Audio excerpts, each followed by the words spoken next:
brought to you by 5paisa.com. Download the app now. नमस्कार, मेरा नाम है दर्पण और आप देख रहे हैं दी लल्लन टॉप का डेली फाइनेंशियल बुलेटिन खर्चा पानी। आज हम 3 मुद्दों पर बात करेंगे। पहले हम अपना कल का किया प्रॉमिस पूरा करेंगे, यानी बात करेंगे पहले क्वार्टर की जीडीपी के बारे में, और अंशुमन जी हमारे लाइनअप में जीडीपी के अलावा क्या क्या है। दर्पण खर्चा पानी के संस्करण में आप सबका स्वागत है। हमारे पास जीडीपी के तिमाही आंकड़े आए हैं जिन पर काफी चर्चा हो रही है। सरकार की तरफ से कहा जा रहा है कि ये रिकॉर्ड ग्रोथ है, जबकि आंकड़े बेस इफेक्ट बता रहे हैं। हम इसे समझने की कोशिश करेंगे कि जीडीपी के इन आंकड़ों को आप समझें कैसे और देखें कैसे, और इनके भीतर क्या है ये जानने की कोशिश करें कि अर्थव्यवस्था की सेहत का ये एक किस्म का रिपोर्ट कार्ड है, एक टेस्ट है जो हमारे सामने आया है कि हम कहाँ खड़े हैं। हम इस पर चर्चा करेंगे। एलपीजी की कीमतों में दोबारा बढ़ोतरी हुई है 15 दिन में दूसरी बार। एलपीजी को लेकर सरकार का इरादा क्या है? आपकी रसोई गैस को लगातार महंगी करते जाने के पीछे का डिजाइन क्या है? सरकार इससे क्या हासिल करना चाहती है, क्या तैयारी है? हम इसे समझने की कोशिश करेंगे। और इसके साथ चलते चलते एक अपडेट हमारे पास होगा कि यदि आप विदेश में रहते हैं और भारत सरकार की सिक्योरिटीज में इन्वेस्ट करना चाहते हैं, उन्हें खरीदना चाहते हैं, उनमें निवेश करना चाहते हैं, तो उसके लिए रिजर्व बैंक एक विंडो खोलने की तैयारी कर रहा है। ये 3 बड़ी खबरें हैं, लेकिन पहली चर्चा जीडीपी के तिमाही आंकड़े पर, जो कि कोविड की दूसरी लहर के बीचों बीच भारतीय अर्थव्यवस्था के प्रदर्शन की तस्वीर बताता है। एलपीजी के साथ ही अंशुमन जी हम लोग पेट्रोल डीजल से जुड़ी हुई एक खबर अपडेट भी लेंगे, जिसका जिक्र आपने शो शुरू होने से पहले किया था। तो अंशुमन जी, जीडीपी के आंकड़े आ गए हैं 20.1%, और अगर हमारे दर्शकों को ये धमाकेदार लगता है तो बता दें कि पिछले साल इसी क्वार्टर में जीडीपी -24.4 रही थी, यानी ये जीडीपी लो बेस के चलते इतनी ज्यादा दिखाई देती है। कल आपने एक माइक्रोस्कोप बताया था, तो उससे मैंने back of the envelope calculation करा, तो पाया कि अगर कोई चीज 10% घटे और फिर 10% बढ़े तो भी अपने मूल स्तर तक नहीं पहुंचती। तो ये तो हो गया कैलकुलेशन जो कल के खर्चा पानी शो में दिया था। जीडीपी से जुड़े बाकी आंकड़े क्या सब्जेबाग दिखा रहे हैं और क्या तस्वीर पेश कर रहे हैं अंशुमन जी? दर्पण, अक्सर होता क्या है कि जब आर्थिक मंदी होती है, जब आप जमीन से नीचे चले जाते हैं, गड्ढे में गिर जाते हैं, कोई अर्थव्यवस्था रिसेशन में चली जाती, माइनस में चली जाती है, तो आर्थिक आंकड़ों की हमारी समझ थोड़ा कंफ्यूज हो जाती है।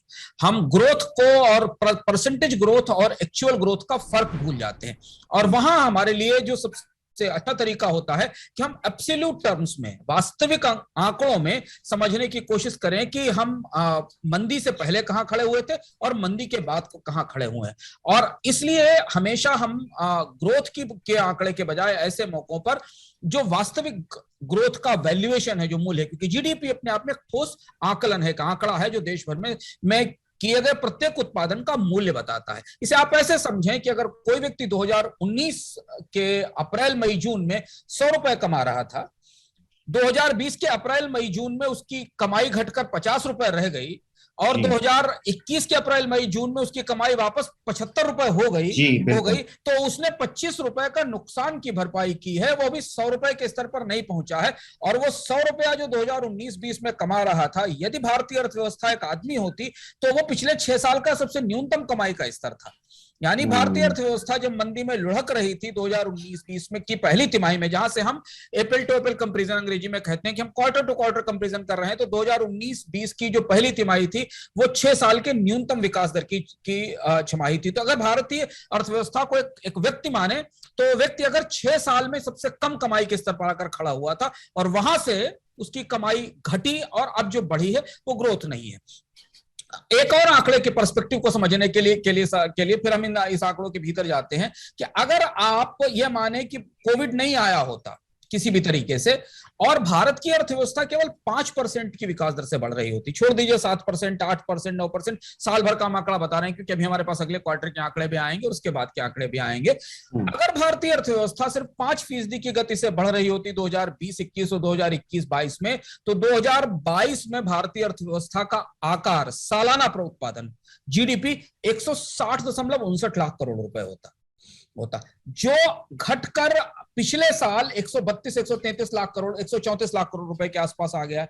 अब आप सोचिए कि अगर हमें 160 लाख करोड़ रुपए का उत्पादन का स्तर इस साल हासिल करना है, तो हमें पूरे साल करीब 20% की विकास दर चाहिए, एक क्वार्टर में नहीं जी। पूरे साल 20% की विकास दर चाहिए। तो ये है वो पर्सपेक्टिव, जिस पर्सपेक्टिव को समझना जरूरी है।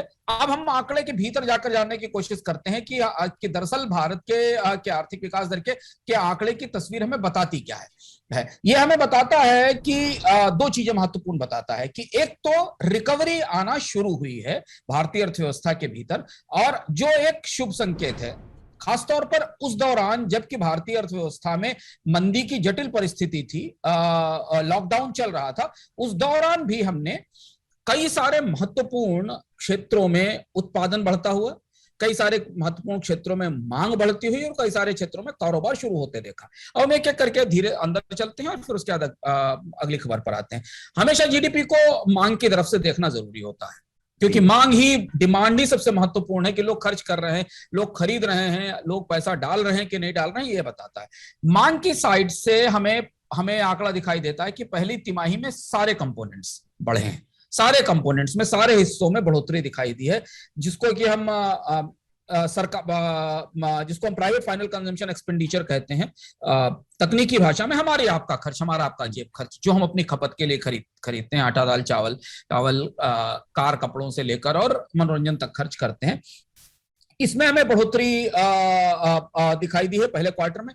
हमें इसके अलावा जो पूंजी निवेश है, ग्रॉस कैपिटल फॉर्मेशन है, उसमें भी बढ़ोतरी दिखाई दी है। लेकिन अगर आप ये बढ़ोतरी देखें तो ये बढ़ोतरी पिछले साल के हिसाब से, पिछले साल जितनी गिरावट हुई थी उस हिसाब से कम है, और इसलिए हमें जीडीपी के आंकड़े में वो बढ़ोतरी नहीं नजर आती जो जिसकी संभावना थी।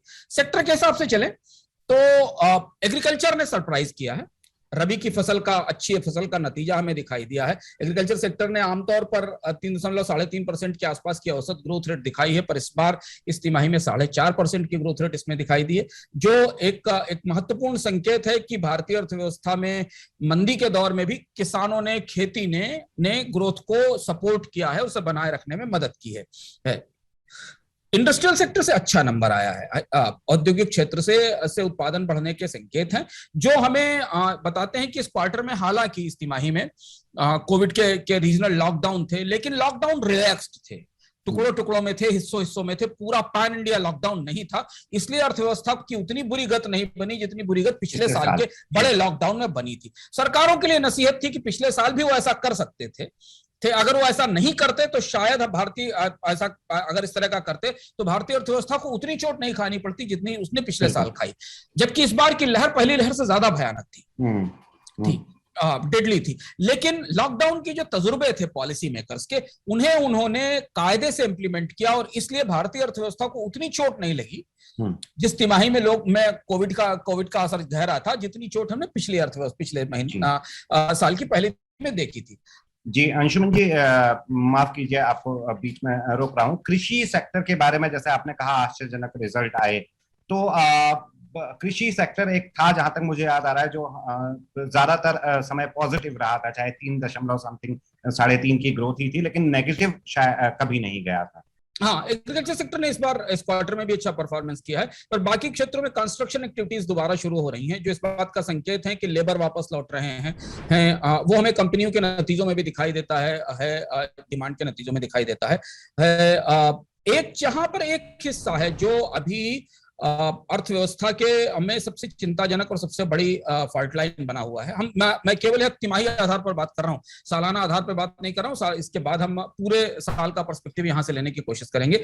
वो सर्विसेज सेक्टर है। सर्विसेज सेक्टर भारतीय अर्थव्यवस्था में जीडीपी के लिहाज से 60% का हिस्सा रखता है, सबसे ज्यादा रोजगार देता है, सबसे ज्यादा स्किल्ड अनस्किल्ड हर तरह के लोग यहाँ पर रोजगार पाते हैं। ये सेक्टर इस क्वार्टर में भी स्ट्रगल कर रहा है। इसमें हमें रिकवरी की वो रफ्तार नहीं दिखाई दी जो रिकवरी हमें इंडस्ट्रियल सेगमेंट्स में या औद्योगिक उत्पादन में या फैक्ट्रीज में दिखाई दी थी। होटल, ट्रेड, ट्रांसपोर्ट और कम्युनिकेशन, ये इस सर्विसेज बास्केट के अंदर ये सेगमेंट था जिसमें लो बेस इफेक्ट के कारण काफी तेज ग्रोथ दिखाई दी, क्योंकि पिछले साल तो इस समय सब कुछ बंद था, कुछ खुला ही नहीं था। तो जो भी थोड़ी बहुत एक्टिविटी आई वो बड़े ग्रोथ के तौर पर हमें सामने दिखाई दी। लेकिन बाकी जो financial, real estate, professional services हैं, इनमें ग्रोथ कभी वापस नहीं लौटी है। अब हमें इसे पूरे अगर पर्सपेक्टिव में देखना हो तो हमें ध्यान देना पड़ेगा कि हमें ये जो तिमाही आंकड़े होते हैं ये हमें केवल एक छोटी सी तस्वीर देते हैं, पहली चीज ये।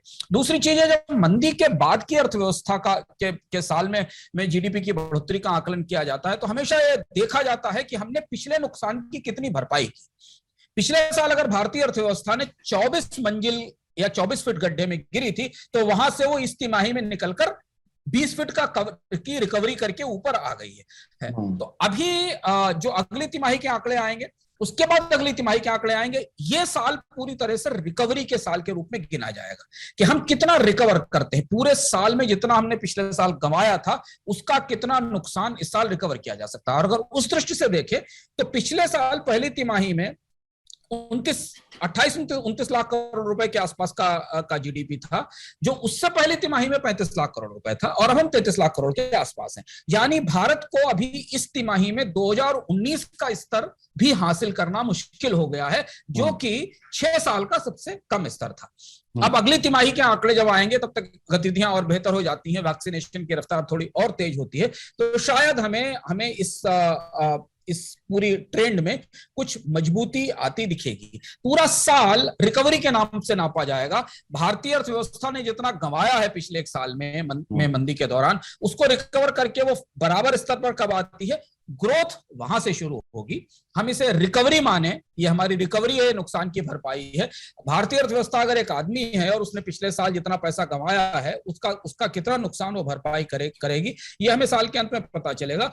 अभी हम इस तिमाही में प्री कोविड लेवल पर नहीं पहुंचे, जिसे आप हमेशा हम कॉमन पार्लेंस में, क्लिशेज में, नहीं साहब प्री कोविड लेवल आ गया, हर चीज का प्री कोविड लेवल आ गया, हम कोविड से पहले के लेवल पर आ गए। हमें ध्यान रखना कि हमारा प्री कोविड लेवल पिछले 6 साल का वर्स्ट लेवल था, सबसे खराब लेवल था प्री कोविड लेवल, लेकिन अभी हम प्री कोविड लेवल पर नहीं पहुंचे।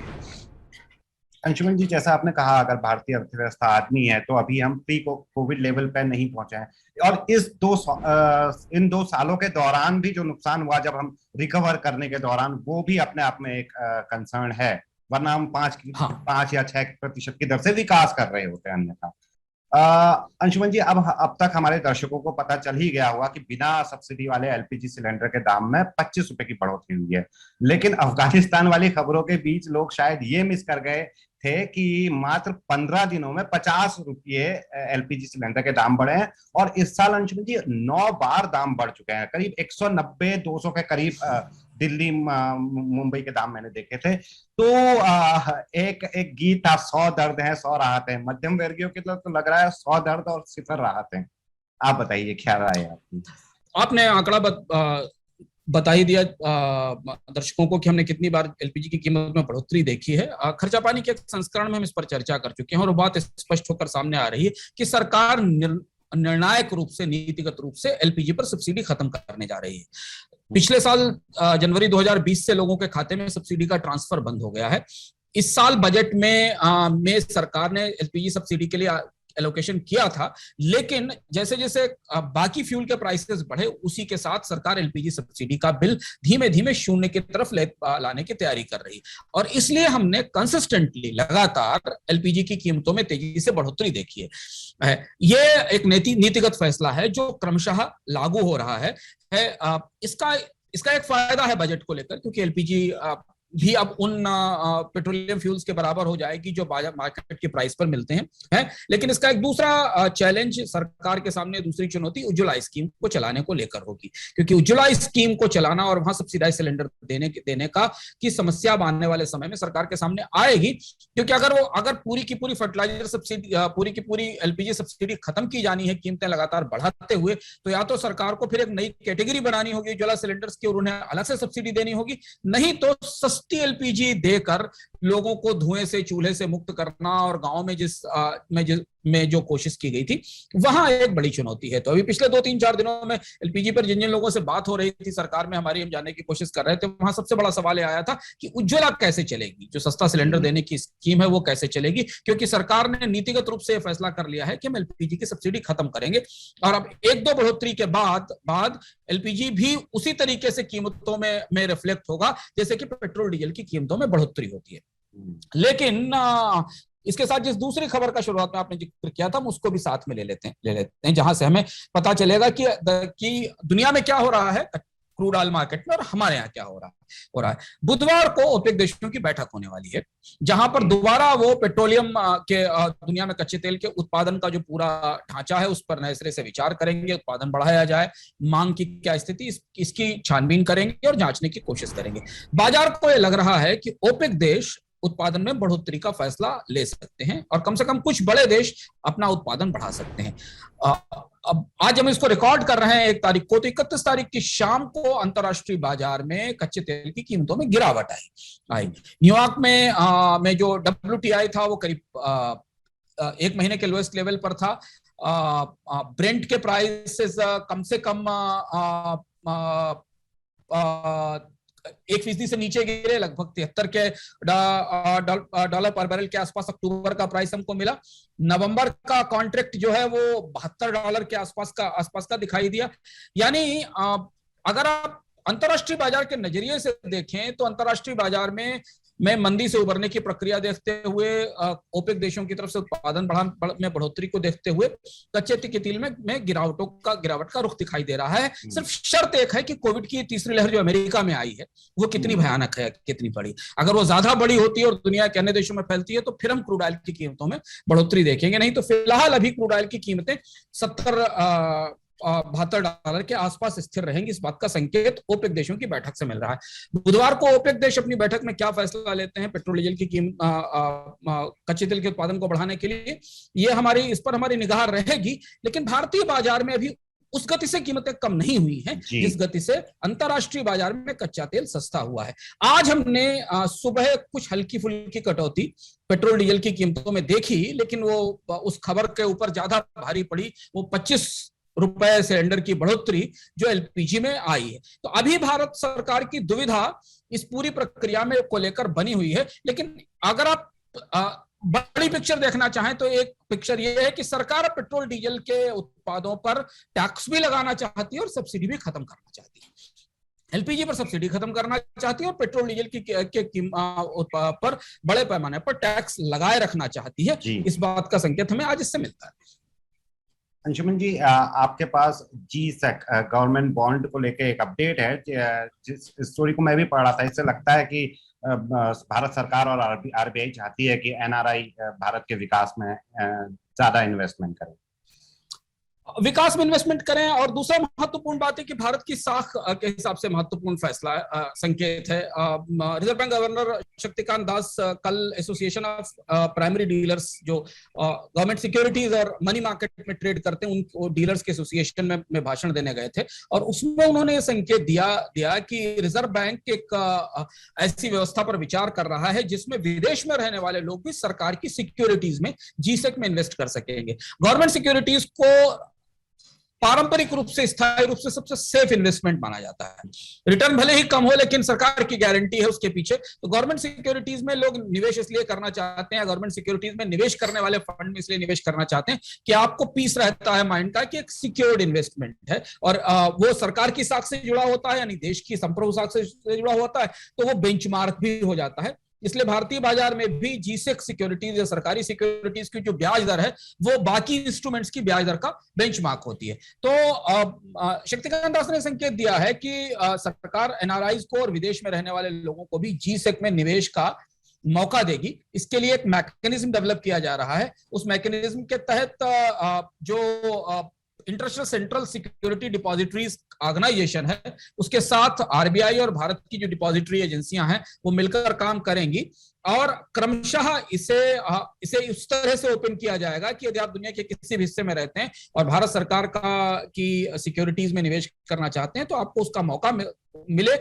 और जब आप उसे बेचना चाहते हैं तो उसका सेटलमेंट भी आपको वहीं मिल जाए जहां से आप निवेश कर रहे हैं। हमें याद होगा कि RBI ने 2-3-4 महीने अपनी मॉनेटरी पॉलिसी में आम लोगों के लिए भी गवर्नमेंट सिक्योरिटी में निवेश का रास्ता खोला था। भारतीय आम लोगों के लिए एक विंडो बनाई जा रही है जिसकी गाइडलाइंस अभी आने वाली है। तो इस तरह से सरकारी सिक्योरिटीज के मार्केट में आम लोगों की पार्टिसिपेशन बढ़ाने की ये कोशिश है। इसके दोनों इसका फायदा एक तो ये कि बहुत सारे लोगों को एक लॉन्ग टर्म इन्वेस्टमेंट का और पीसफुल इन्वेस्टमेंट का, भले ही रिटर्न बहुत अच्छा नहीं हो, पर मौका मिलता है। और दूसरा अंतरराष्ट्रीय स्तर पर भी भारत की जो सॉवरेन साख है उसमें मदद मिलती कि दुनिया के निवेशक उसमें निवेश कर सकते हैं। ये था GSEC से जुड़ा हुआ अपडेट।